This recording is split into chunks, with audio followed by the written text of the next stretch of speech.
6 pemuda di Palembang, Sumatera Selatan, yang merupakan komplotan geng motor ditangkap polisi lantaran telah melakukan aksi begal terhadap seorang mahasiswa bernama Pani.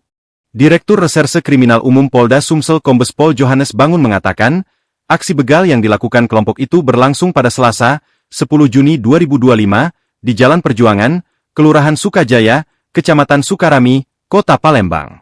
Korban Pani ketika itu melintas di lokasi kejadian dengan menggunakan sepeda motor.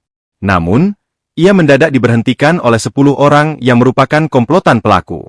Korban saat berhenti langsung dikeroyok oleh kelompok para pelaku hingga mengalami luka robek di bagian kepala, kata Johannes kepada wartawan, Selasa, 5 Agustus 2025.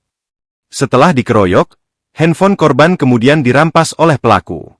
Pani pun langsung melaporkan kejadian itu ke Polsek Sukarami dengan nomor laporan PB 226-2025 SPKT Polsek Sukarami, Polrestabes Palembang, Polda Sumsel.